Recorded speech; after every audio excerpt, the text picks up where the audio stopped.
Hi everyone, कैसे हो आप सभी लोग। आई होप आप लोग अच्छे होंगे। मैं हूं राहुल जयसवाल एंड स्वागत करता हूं आप सभी का एक बार फिर हमारे YouTube channel J are tutorials में। फ्रेंड्स, आज अगेन आपके सामने एक मोस्ट इंपॉर्टेंट हिस्ट्री का लेक्चर वीडियो लेकर आ चुका हूं दोस्तों, जिसमें आज के दिन हम लोग पढ़ने वाले हैं हमारे 8th स्टैंडर्ड के लिए हिस्ट्री सब्जेक्ट का जो हमने न्यू चैप्टर, एक फ्रेश चैप्टर की शुरुआत की थी ऑलरेडी दोस्तों, जिसका नाम है chapter number 8 civil disobedience movement. तो आज हम इस पर्टिकुलर चैप्टर का लेक्चर नंबर 2 आपके लिए लेकर आ गए हैं, जो कि अगेन एक बहुत ही ज्यादा इंपॉर्टेंट लेक्चर वीडियो होने वाला है। तो दोस्तों, आपको मैं याद दिला दूं कि जस्ट इसके पहले हमने ये चैप्टर की शुरुआत की थी ऑलरेडी, और इसमें हमने बताया था आपको कि सिविल डिसओबीडियंस मूवमेंट इसका मतलब क्या होता है। तो हमने डिस्कस किया था कि जब जो गवर्नमेंट थी किसकी, ब्रिटिश की, तो ब्रिटिश की सरकार ने बहुत सारे रूल्स एंड रेगुलेशन हम इंडियंस के ऊपर अप्लाई करते थे जबरदस्ती का। जैसे उसमें से एक था सॉल्ट टैक्स। तो बहुत सारे टैक्स वगैरह वो लोग लगाते थे हमारे जमीनों के ऊपर, बहुत सारी चीज के ऊपर, लेकिन नमक के ऊपर टैक्स लगाना, it is like very cruelty. तो वहां पे टैक्स के सॉल्ट के ऊपर टैक्स लगाने के बाद हमें बहुत ज्यादा तकलीफ हुआ। तो उस टाइम पे जो लीडर थे नॉन कॉपरेशन मूवमेंट के, आप जानते होंगे, नेशनल मूवमेंट के, महात्मा गांधी, तो उन्होंने बोला कि यार ये चीज गलत हो रहा है, हम इसके खिलाफ आंदोलन करेंगे। तो उन्होंने शुरुआत किया क्या, सिविल डिसओबीडियंस मूवमेंट, यानी कि एक ऐसा मूवमेंट, क्या बोला, एक ऐसा मूवमेंट दोस्तों कि वो हमें ये बताएगा, क्या बताएगा, एक ऐसा मूवमेंट बताएगा कि हम किसी भी चीज के खिलाफ है, यानी कि कुछ ओबीडियंस अगर हो रहा है, कुछ ओबे चीज हो रही है, तो उसके हम खिलाफ है। तो ये चीज हमें बता रहा था। क्लियर है? तो उम्मीद करता हूं कि ये चीज आपको समझ में आ गया होगा। यानी कि महात्मा गांधी ने टोटली क्या कर दिया, डिनाई कर दिया। महात्मा गांधी ने बोला कि हम ये जो सॉल्ट टैक्स है इसको एक्सेप्ट बिल्कुल नहीं करने वाले हैं, ऐसा उन्होंने क्लियर कट यहाँ पे बताने की कोशिश कर दी। हो गया। अब आगे की चीज हम डिस्कस करेंगे। तो हमने ये सब भी देखा था, फिर साथ ही में हमने देखा किस प्रकार उन्होंने सॉल्ट सत्याग्रह किया, दांडी मार्च किया, एंड उसके बाद हमने पेशावर का सत्याग्रह भी देखा। तो उम्मीद करता हूं कि ये चीज भी आपको बहुत अच्छे से समझ में आ गया होगा। अब बेसिकली यहाँ पे बात यह आती है कि जब सॉल्ट सत्याग्रह खत्म हुआ, पेशावर सत्याग्रह, तो ऐसे बहुत सारे आंदोलन और भी अच्छी तरीके से हो रहे थे। तो उसमें से एक और सत्याग्रह था जिसका नाम है सोलापुर सत्याग्रह। तो ये जो सोलापुर सत्याग्रह है, ये एग्जैक्टली क्या है, ये हम डिस्कस करेंगे। सोलापुर, सोलार नहीं, सोलापुर, ठीक है ना। सोलापुर आप जानते हैं महाराष्ट्र में एक जगह है।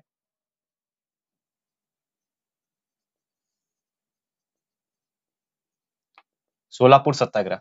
तो ये सोलापुर सत्याग्रह एग्जैक्टली है क्या, ये हम लोग डिस्कस करेंगे। देखो, सोलापुर सत्याग्रह की अगर मैं बात करूं दोस्तों, कि सोलापुर में बेसिकली क्या होता था, जो वर्कर्स थे ना वो अपने काम से खुश नहीं थे, और उस टाइम पे क्या हो गया, वहां पे वो सत्याग्रह करने बैठ गए थे, क्योंकि जो उनके मालिक थे वो उनका टाइम पे सैलरी वगैरह नहीं बढ़ाते थे, तो वो अपने काम से बिल्कुल खुश नहीं थे।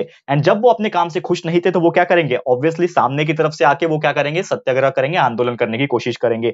तो एक टाइम आया 6 मई 1930, यानी कि 6 मई के दौरान,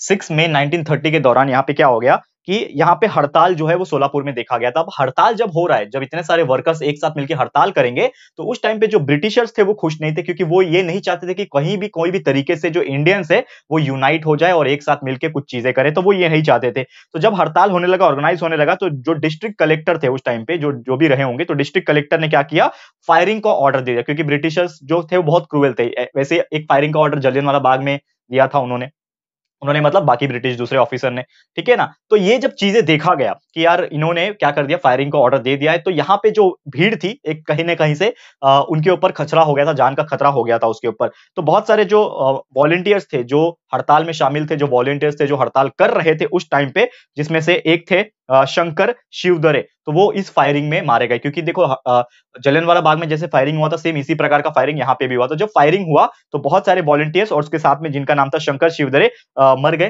डेथ हो गई उनकी फायरिंग की वजह से। और जिसके वजह से क्या हो गया, लोगों को बहुत गुस्सा आया और लोगों ने ब्रिटिश ऑफिसर्स के ऊपर, पुलिस ऑफिसर के ऊपर अटैक करना शुरू किया। क्योंकि देखो ये बहुत गलत चीज है। आप अगर हड़ताल कर रहे हो तो आपको क्या कोई गोली से उड़ा देगा? ऐसा थोड़ी होता है कि हमारा हक है आंदोलन करना, आंदोलन करना हमारा हक है।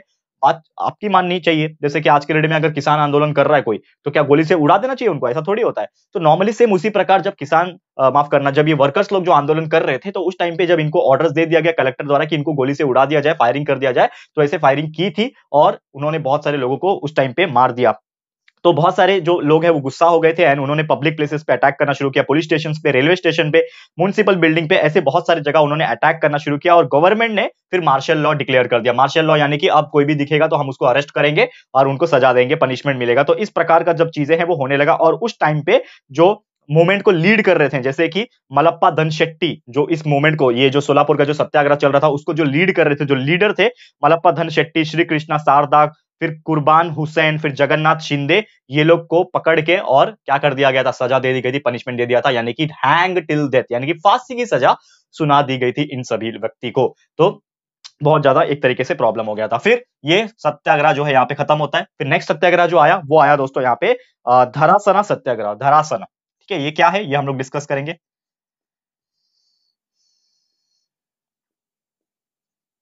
धरासना सत्याग्रह, अभी धरासन सत्याग्रह की मैं बात करूं दोस्तों, तो ये क्या है, धरासन सत्याग्रह इज नथिंग बट ये एक ऐसा टाइप का सत्याग्रह था जो कि गुजरात में हो रहा था। एंड गुजरात में जो लीड कर रहे थे, इनको इनके जो लीडर्स थे, जो लीड कर रही थी वो थी हमारी सरोजिनी नायडू। ये आपको पता होगा कि Sarojini Naidu was the one of the great political leader. इनका नाम हमेशा हम लेते हैं जब भी कोई बड़े पॉलिटिकल लीडर का नाम सामने आता है तो। ठीक है, तो ये मूवमेंट को कौन लीड कर रही थी, सरोजिनी, ये तो बहुत फेमस थी सरोजिनी नायडू। ये इस मूवमेंट को, इस आंदोलन, इस सत्याग्रह को लीड कर रही थी बेसिकली। तो पुलिस ने जब देखा गया कि यार ये लीड कर रही हैं, सत्याग्रह हो रहा है, आंदोलन हो रहा है, लोग इकट्ठा हो रहे हैं, आंदोलन कर रहे हैं, सत्याग्रह कर रहे हैं, तो यार जो ब्रिटिश ऑफिसर्स थे, क्रूएल थे वो टाइम पे, उन्होंने पुलिस को लाठी चार्ज करने का हुक्म दे दिया, लाठी चार्ज करने का आदेश दे दिया। अब लाठी चार्ज हो रहा है, सोचो महिला के ऊपर, ठीक है ना, फीमेल थी ना सरोजिनी नायडू, तो फीमेल्स के ऊपर, उनके कलीग्स के ऊपर, बाकी चीज के ऊपर क्या हो गया, जो है वो लाठीचार्ज होने लगा यहाँ पे।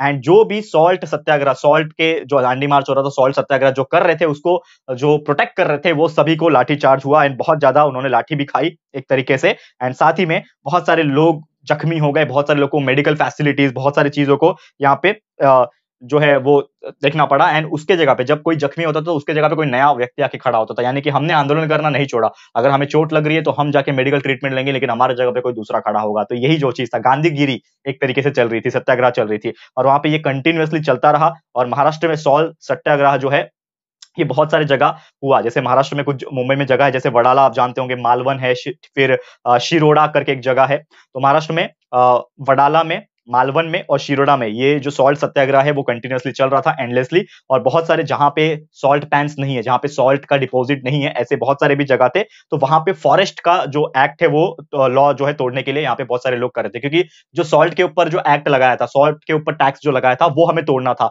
मतलब हमें नहीं मंजूर है कि आप नमक के ऊपर भी टैक्स लगाओगे। तो इसीलिए तो हम लोग सॉल्ट सत्याग्रह कर रहे थे ना उस टाइम पे जो महात्मा गांधी जी थे वो कर रहे थे। तो उसी चीज को रोकने के लिए यहाँ पे इन्होंने सत्याग्रह किया।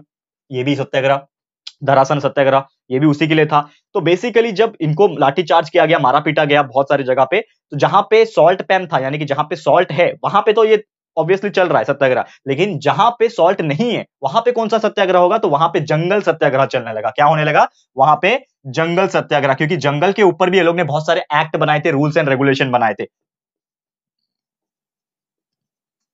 तो क्या चलने लगा वहां पे, जंगल सत्याग्रह चलने लगा। और बेसिकली यहाँ पे जो जंगल थे, जैसे कि बिलाशी शहर में, फिर संगमनेर महाराष्ट्र में आ जाता है, आपको पता है, संगमनेर हो गया, कालवन हो गया, चिरनर हो गया, पुसद हो गया, ये सब महाराष्ट्र में जो जगह है ना, यहाँ पे जो ट्राइबल लोगों थे वो इस चीजें से मंजूर नहीं थे कि आप डिफोरेस्टेशन करोगे, आप पेड़ कट करके लेके जाओगे, तो ये जो टैक्सेस लगेगा इसे हम जो मंजूर नहीं है। और ये सत्याग्रह के बड़े ट्राइबल लोग, यानी कि जो आदिवासी लोग जो है, उस टाइप के जो लोग है, जो जंगल वगैरह में जो रहते थे, उस टाइप के जो लोग है, वो पूरा सामने आ गए। और ये जो एक्ट था, जंगल का जो कानून बनाया था ये सरकार ने, यानी कि ब्रिटिश सरकार ने, ये मंजूर नहीं है, उसको विरोध करने के लिए यहाँ पे ऐसे बहुत सारे लोग सामने आ गए थे। Large number of people were gathered together to stop this kind of act. Clear है, तो यही था हमारा धरासन सत्याग्रह। क्लियर है, तो उम्मीद करता हूं कि आपको ये चीज समझ में आ गया होगा। एक नेक्स्ट टॉपिक है, एक आखिरी टॉपिक है जो हम लोग डिस्कस करते हैं इस पर्टिकुलर लेक्चर का, जो कि दोस्तों सैक्रिफाइस ऑफ बाबू गेनू। तो बाबू गेनू करके एक बहुत ही महान व्यक्ति थे, इनके सैक्रिफाइस एक्चुअली अभी भी आज अगर आप सुनोगे तो आपको गूज बम्स आ जाएगा, क्योंकि ऐसा भी हो सकता है कि आप सोचोगे कि मतलब कोई अपनी जान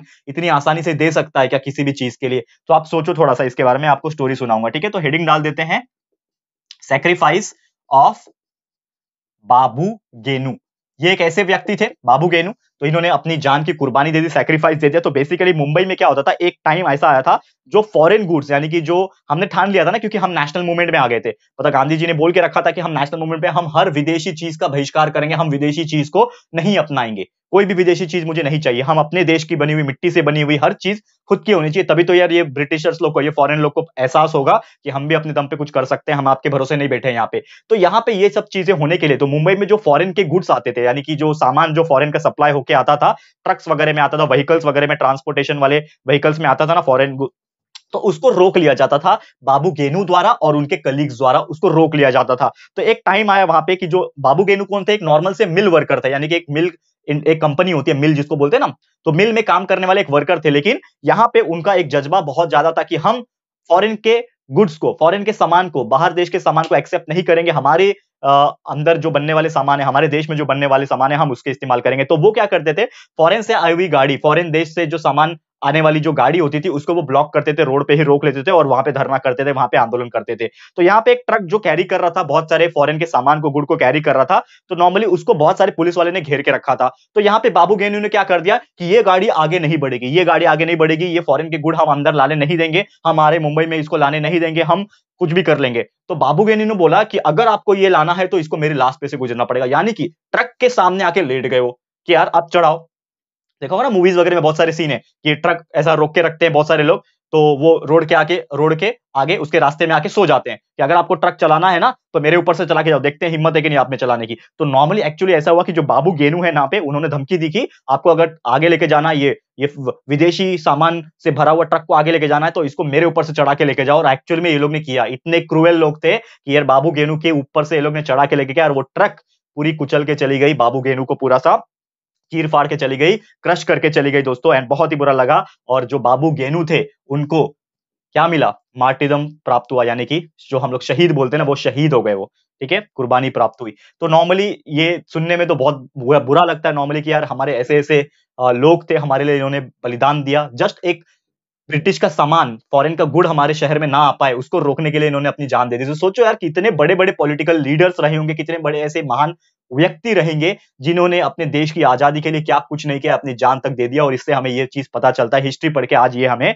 पता चलता है। और यही सब चीज दोस्तों हमें इंस्पायर भी करता है कि यार इसीलिए हमें हिस्ट्री पढ़ना चाहिए और हमें इनके बारे में पता होना चाहिए, ठीक है। और ये जो सैक्रिफाइस है बाबू गेनू का, ये बहुत सारे लोग को इंस्पिरेशन के तौर पे काम आया और नेशनल मूवमेंट के अंदर और ज्यादा आग लग गई और हम और भी अच्छी तरीके से आंदोलन करने लगे ताकि हमें आजादी मिले और प्रॉपर इंडिपेंडेंस हमें मिल सके। क्लियर है? तो उम्मीद करता हूं कि आपको ये चीज बहुत ही अच्छी तरीके से समझ में आ गया होगा। तो दोस्तों यही था हमारा आज का लेक्चर, थोड़ा छोटा था लेकिन हमने 3 मोस्ट इंपॉर्टेंट टॉपिक्स आज डिस्कस किए दोस्तों अच्छे से। पहला टॉपिक हमने सोलापुर जो था, सोलापुर का सत्याग्रह कैसे हुआ, क्यों हुआ, कौन थे उसमें लीडर, ये सब डिस्कस किया। फिर धरासन सत्याग्रह, ठीक है, वो भी डिस्कस किया, सरोजिनी नायडू को पीटा गया, उनके कलीग्स को पीटा गया, उसके बाद हमने क्या किया, ये सभी चीज हो गया। साथ ही में जंगल सत्याग्रह, फिर सैक्रिफाइस बाबू गेनू का हम भूल नहीं सकते। तो ये सब टॉपिक्स हमने आज टोटली 100% डिस्कस कर लिए। तो इसी के साथ आज का वीडियो समाप्त होता है। ऐसे ही और भी वीडियो कंटिन्यूसली हम लेकर आएंगे, यानी कि अगला लेक्चर, लेक्चर नंबर 3 मैं फटाफट से लेकर आ जाऊंगा, जिसमें हम आगे क्या जो चीजें हैं सिविल डिसोबीडियंस मूवमेंट में और क्या क्या चीजें हुई है और क्या क्या घटनाएं हुई है, ये हम डिस्कस करेंगे हमारे अगले लेक्चर में। तो आप लोग बस बने रहा, हमारे साथ बने रहना और अपना प्यार जो है वो दिखाते रहना और साथ में प्लेलिस्ट को चेक करते रहना, क्योंकि वहां पे आपके लिए बाकी सब वीडियोस प्रेजेंट है पहले से ही। क्लियर है? तो ध्यान से अच्छे से पढ़ाई करते रहना। और साथ ही में अगर आप मुझे फॉलो करना चाहते हो तो मुझे इंस्टाग्राम पे फॉलो कर सकते हो, डेफिनेटली आपको बहुत ही ज्यादा अच्छा लगेगा। तो ये मेरा आईडी है राहुल जैस 23 पे फॉलो कर लेना मुझे, लिंक आपको डिस्क्रिप्शन बॉक्स में मिल जाएगा। साथ ही में हमारे 2 और चैनल है, जेआर टॉक्स जिसपे हम मोटिवेशनल और करियर गाइडेंस के वीडियोस डालते हैं, और जेआर व्लॉग्स आप जानते ही होंगे, व्लॉगिंग का है, उसमें हम लोग कहीं पे भी घूमने जाते हैं तो व्लॉग करते हैं वहां पे। तो जरूर से विजिट कीजिएगा और चैनल को सब्सक्राइब कीजिएगा, ठीक है। और ये वीडियो आपको कैसा लगा प्लीज कमेंट करके बताना, अपनी राय और सजेशन जरूर से देना। वीडियो पसंद आया दोस्तों, अच्छा लगा तो प्लीज वीडियो को लाइक कीजिएगा, शेयर जरूर से कर देना अपने सारे फ्रेंड्स एंड रिलेटिव्स को, फटाफट से शेयर करो दोस्तों एंड बताओ कि यार कितना इंपॉर्टेंट लेक्चर वीडियो था। एंड साथ ही में अगर आपने अभी तक हमारे इस चैनल को सब्सक्राइब नहीं किया है तो फटाफट से चैनल को सब्सक्राइब भी कर देना, साथ में एक बेल आइकन होता है उसको प्रेस कर देना, ताकि फ्यूचर में हम कभी भी कोई भी वीडियोस को अपलोड करेंगे तो आप लोग को नोटिफिकेशन मिलती रहेगी। ठीक है फ्रेंड्स, तो मिलते हैं हमारे अगले वीडियो में। ये वीडियो देखने के लिए thank you and good bye.